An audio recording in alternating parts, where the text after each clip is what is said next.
जो बिरहा में गाने जा रहा हूं, बोलती लास्ट हेडिंग है, लेकिन बड़ी अजीब कहानी कवि जी लिखे हैं श्री दीनानाथ मिश्रा जी। क्या भूमिका के अंदर कवि जी भाव दिए।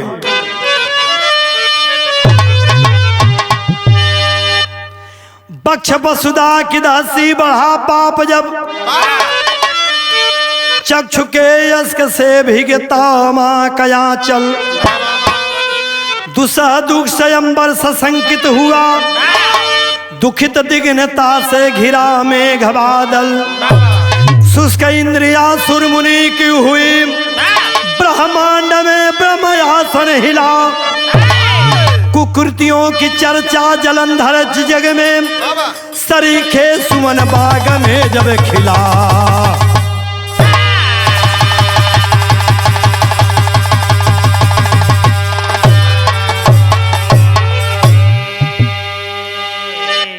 जालंधर के कुकृत की चर्चा, जालंधर का पाप धरती पे बढ़ने लगा, पूरा भीमंडल तीनों लोग कांपने लगा। तो कवि जी भाव लिखे, कौन गजल का लाइन है मास्टर?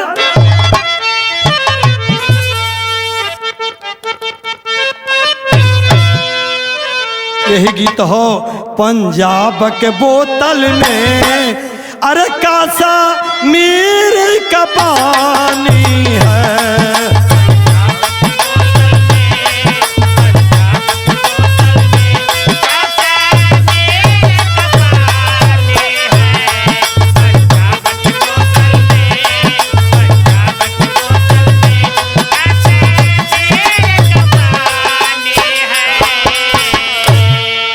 लेकिन जालंधर का आतंक इतना छा गया, तीनों त्रिलोक कांपने लगे। सागर की रुकी लहरें, सागर की रुकी लहरें, गाती मंद हवाओं की,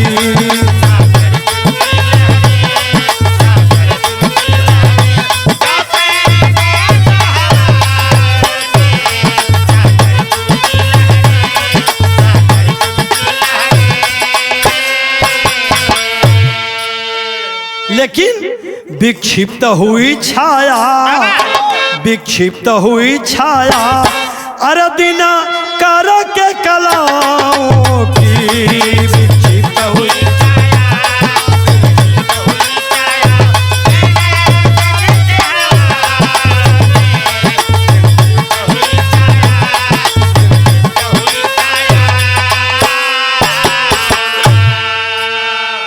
सागर की रुकी लहरें, गति मंद हवाओं की, विक्षिप्त हुई छाया दिनकर की कलाओं की।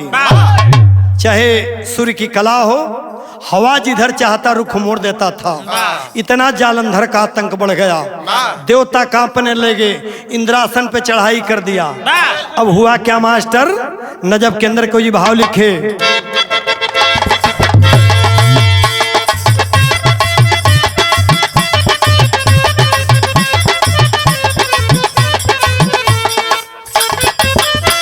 कलाएं कला निधिक निस्तब्ध हो पड़ी थी, असुरों के भार से मही अवरुद्ध हो खड़ी थी।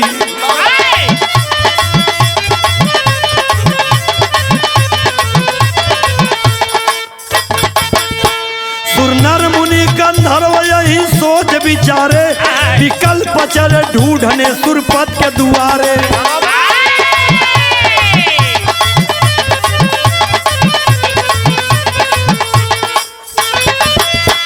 आतंक जालंधर का कब नाथ मिटाओगे, आए हो तेरे हाथ में कब हाथ बताओ।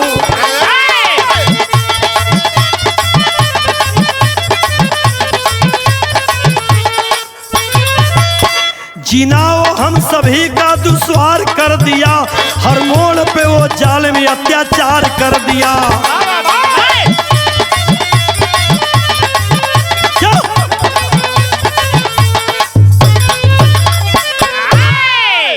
सारे देवतागण इंद्र के पास पहुंचे, कहते हैं प्रभु इतना अत्याचार उस पापी जालंधर का बढ़ गया है, अब हम लोगों का जीना दुश्वार हो गया है, इस पापी से कैसे छुटकारा मिलेगा। भगवान विष्णु चल दिए, कहां चले? एक लाइन गीत लिखल गई, कौन तर्जमा मास्टर? हमारी मास्टर यह गीत बजाओ थोड़ा जमाने के गीत रहल। अरे गोरे जाली पियावा के दे रोम मन मीतवा,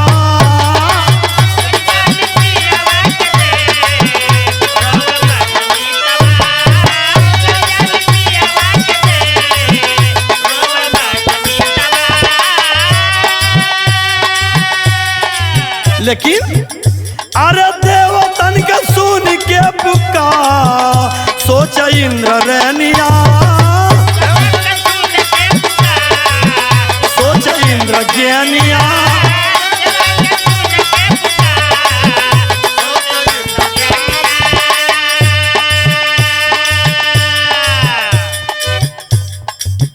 सोचे लगलन देवतागण इंद्र के पास पहुंचलन, का कैलन पाई के ज्ञान गए न भोला के समनवा,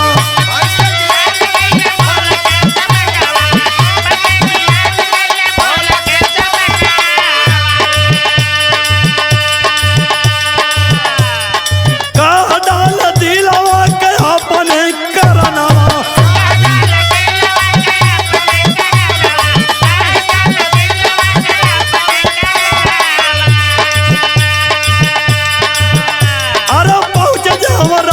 करता सोच इंद्र ज्ञानिया,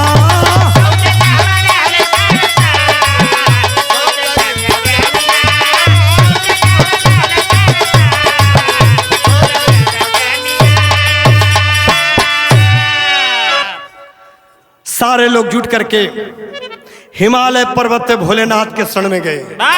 ब्रह्मा जी आए, विष्णु जी आए, इंद्र जी आए, सारे देवतागण हल निकालने लगे कि कैसे जालंधर का वध किया जाए। पता लगा शिलोचना जो सती है, शिलोचना जो सती है उसके सत्य के बूते ही लड़ता है। जब तक उसका सत्य भंग नहीं होगा तब तक वो मारा नहीं जाएगा। हुआ कैसे? इंद्र जी जा करके कहते हैं कि आपको ललकारना होगा, उसको महल से बाहर निकालना होगा।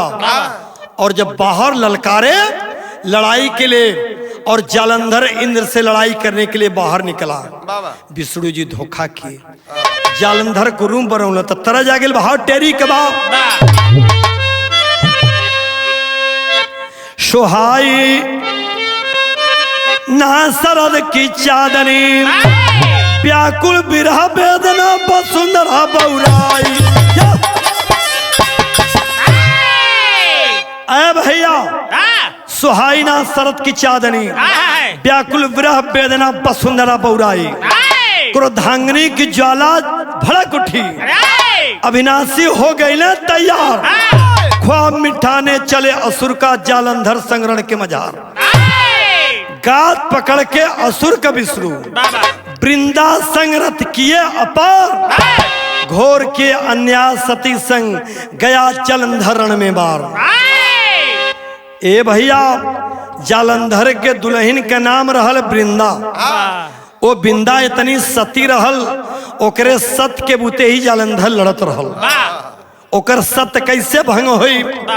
भगवान विष्णु जालंधर का रूप बना के वो लड़ाई करत है इंद्र से, रूप बना करके फिर वापस वृंदा कति पतिदेव आप लड़ाई छोड़ करके करें कि हमारी सेना लड़ रही है। मेरे मन में विचार आया है कि जब तक आपके साथ सो लूंगा, फ्रेश हो जाऊंगा, फिर लड़ाई करूंगा। वो समझ नहीं पाई कि ये देवता मेरे साथ धोखा करने जा रहे हैं। विष्णु धोखा कैलन, बिंदा के सत के सत भंग कर देलन। और जब भंग कैलन तो तर्ज कौन मास्टर?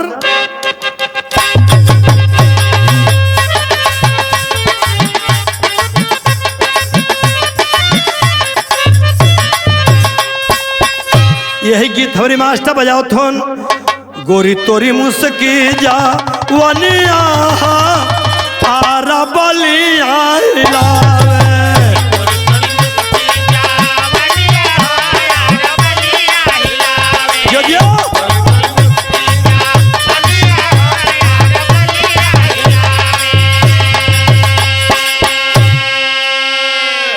यार धोखेबाज विष्णु वृंदा के सत भंग कैलन।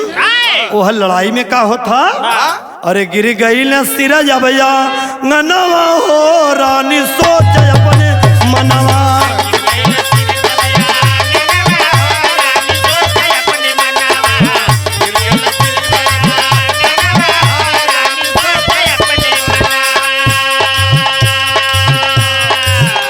अरे चिन्हू न पौली अपने पति के गुजरिया।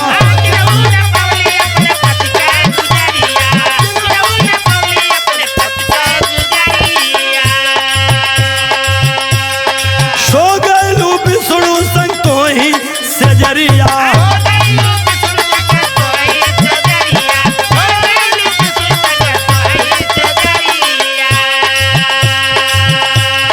खा गईलू आपन सा जनवा हो रानी सोच अपने मनवा।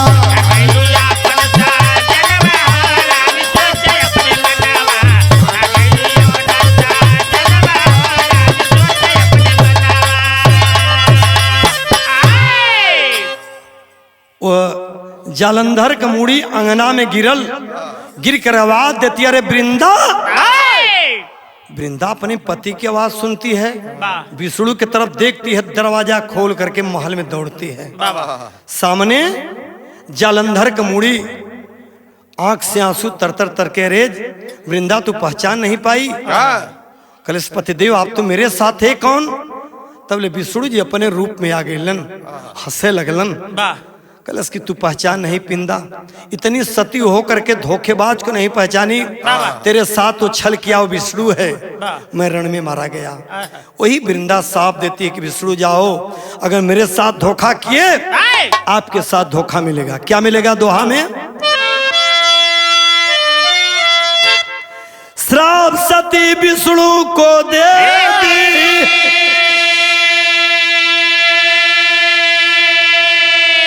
सुनो कुटिल करता,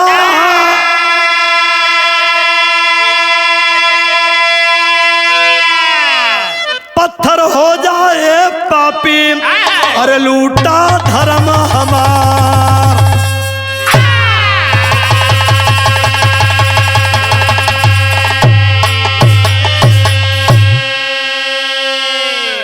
वही वृंदा श्राप देती कि जाओ विष्णु पत्थर हो जाओ।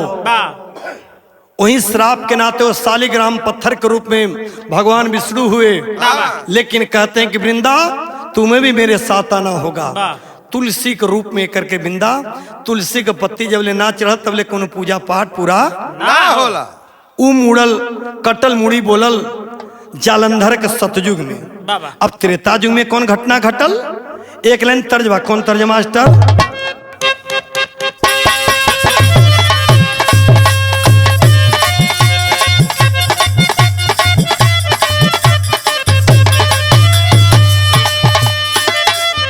यही गीत हो। अरे पियावा, अरे पियावा मिला ला ला ला मुंगावा, बोले के सपनवा आनंदी।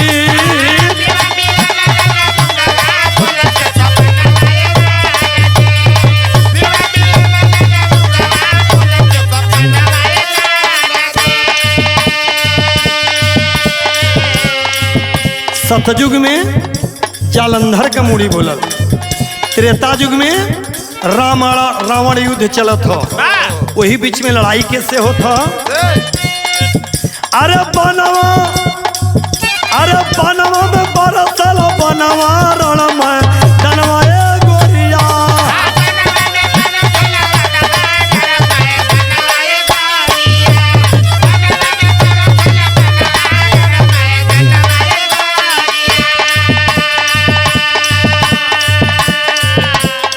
लड़ाई शुरू हो, कैसे लड़ाई चलत हो?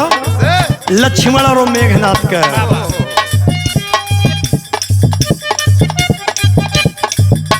लक्ष्मण मेघनाथ जब करल समरिया,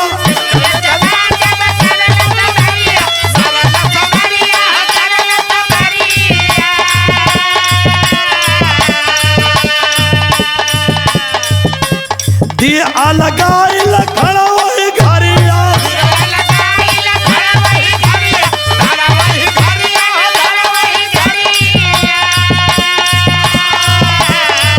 अरे भुजा का मनवा रण में धनवा रे गोरिया।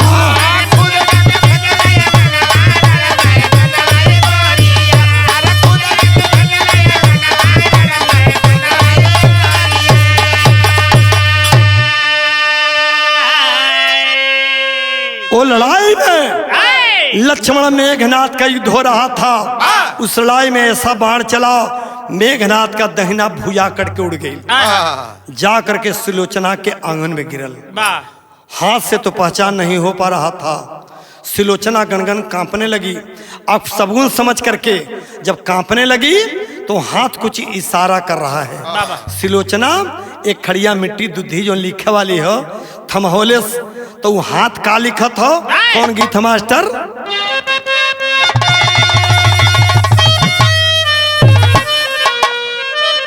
अरे निबिया का पेड़ा जानी कटी है बाबा, निबिया चिरयन का पासे हो।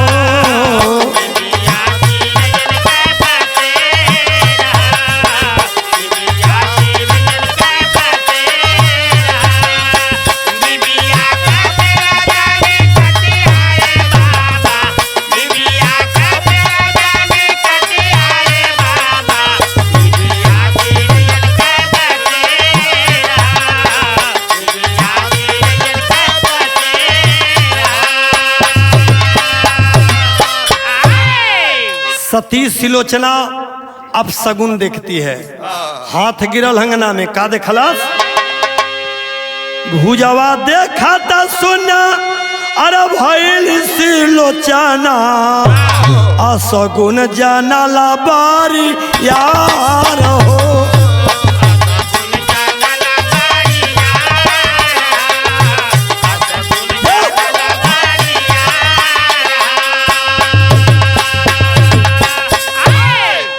दूधिया थमाई कहा लिखदा बयानवा,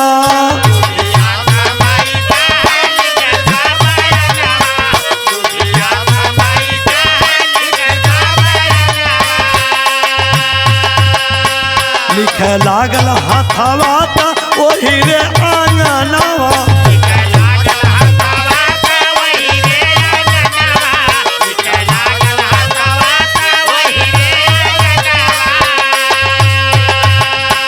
मर गईला तोहरा सजनवा ए गोरिया, मर गईला तोहरा सजनवा ए गोरिया, असगुन भइल बरियार हो।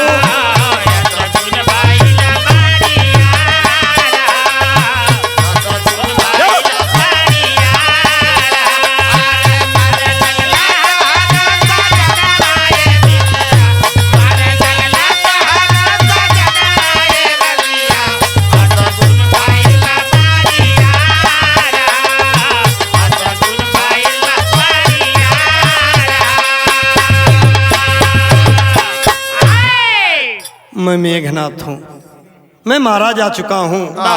सुलोचना हाय करके गिर पड़ती है। लेकिन एक बात और वो हाथ लिखा था मेघनाथ का। क्या लिखा था? क्यों आंसू व्यर्थ बहाती हो, क्यों आंसू व्यर्थ बहाती हो सती तो सत कुछ दिखलाओ। है इंद्रजीत का शीश यहाँ इस भरी सभा में बोलवाओ। बस शर्त यही स्वीकार करो, तब शीश पति की पाओगी, वरना जैसे चली आई हो वैसे वापस ही जाओगी। सुलोचना अपने पति की हाथ लेती है। पहले धर्म युद्ध होता था, शाम ढल जाने के बाद लड़ाई बंद हो जाती थी। एक दुश्मन के खेमे में जा करके बातचीत कर सकता था। सुलोचना हाथ लेती है, राम के दरबार में पहुंचती है, कहती है कि ये मेरे पति का हाथ है, अब मेरे पति का शीश दे दीजिए ताकि मैं सती हो सकूं अपने पति के साथ। बाबा भगवान राम की तरफ से आवाज आती है, तुम सती हो, इतना जानती हो, अपने सती को आवाज, अपने पति को आवाज दे करके खुद अपने पति की लाश मंगवा लो। आज सुलोचना के सत की परीक्षा होने जा रही है। पापट में कैसे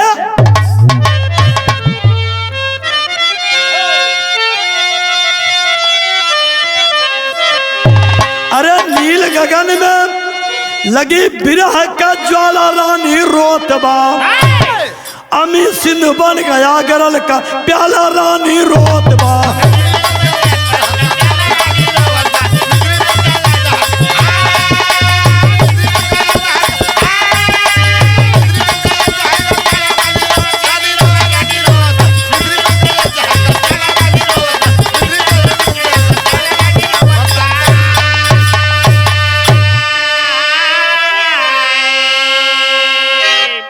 पति की लाश हाथ में लेकर के सुलोचना बिड़क रहे कि पतिदेव अब तो चले गए, लेकिन आज मेरे सत्य के ऊपर अंगुली उठ रही है। कहलस का अरे दुखिया नंद बिन कंत सती का, अरे बसंत भैला सपना सत सती का राखा सैया, हंस के बोला सजना हो हंसा शीश चौमुख छाया उजाला रनिया रोतबा। अरे पति शीश का चली समुख बाला रनिया रोतबा।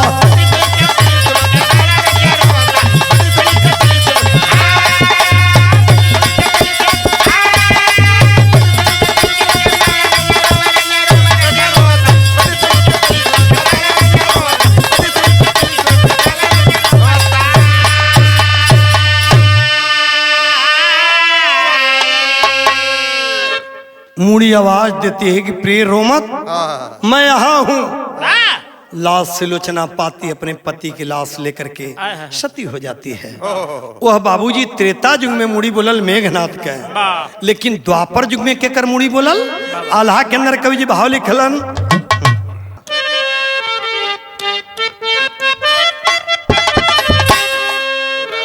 यही गीत बा। अरे भैली लड़ाइया वो हर द्वापर जुगवा मेरे भैया,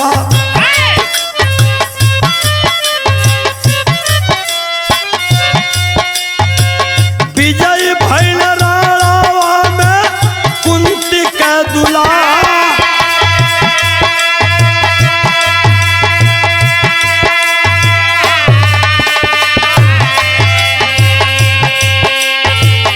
कैले बबलिया एक दिन पाँचों रण रंगिया भैया, आप अपन बीरा तब खाना उसबा।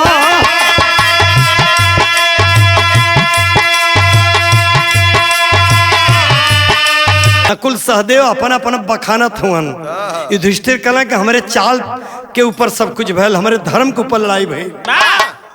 लोग कहना कैसे न फरियाई, चला कन्हैया के पास। वह बताइए कि पांचों जने में सबसे धनुधर, सबसे गदाधर, सबसे अच्छी लड़ाई के कैलस।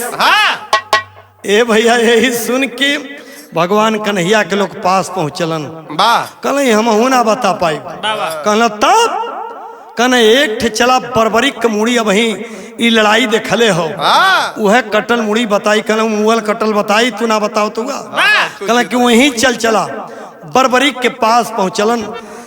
भगवान कन्हैया कहले बतावा ई पांचों जने में सबसे अच्छा लड़ाई के कैलस?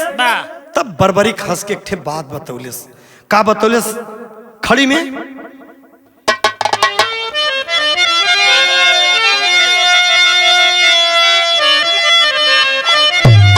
मिलल वेद में ज्ञानी सब ज्ञानन का पुड़िया, चारों जुगव में चारों का बोलल हमूड़िया।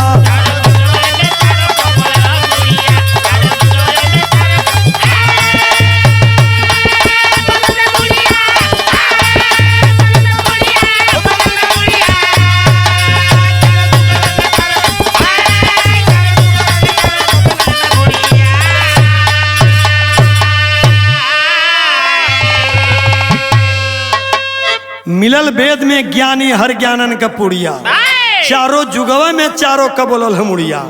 कैसे? कैसे? अरे सतयुग में जालंधर का विदित बा कहानी, त्रेता बीच मेघनाथ बोलल बात ज्ञानी।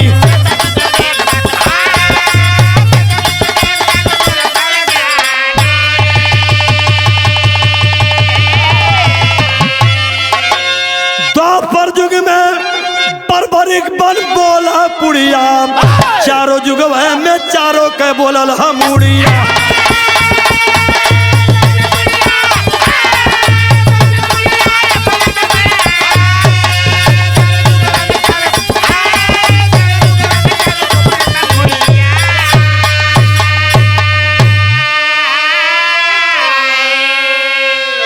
सतयुग में जालंधर का, त्रेता युग में मेघनाथ का, द्वापर युग में बर्बरिक का मुड़ी।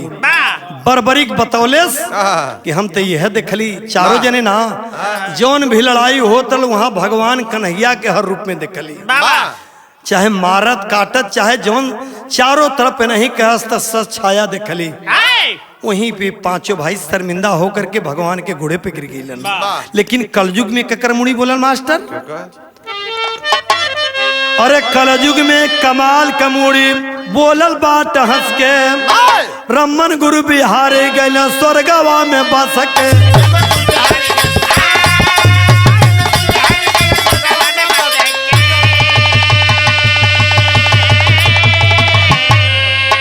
गुरु बचाऊ कविता अरे जस लागा छुड़िया, चारों जुग में चारों का बोलल हमूड़िया।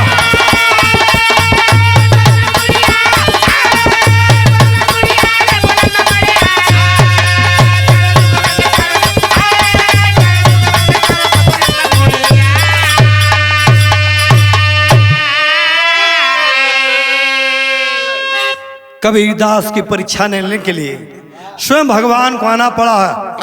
भगवान परीक्षा लिए, कबीरदास जी के घर में खाए का ठिकाना ना हो। कमाल अपने बेटे को लेकर के अपने अतिथि को खिलाने के लिए चोरी करने के लिए पहुंच गए। वहां अंदर जो ही बेटा कमाल हलता है, पैर पकड़ लिया जाता है।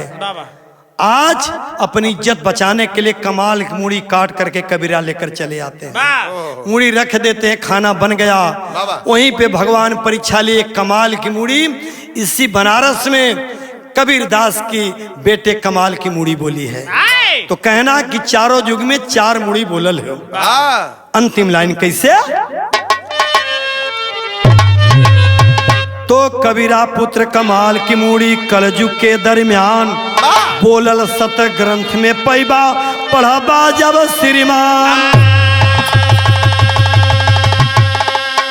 सुहाई ना सरद की चांदनी, दीना छोटलाल कर रक्षक भाटा साई। सुहाई ना सरद की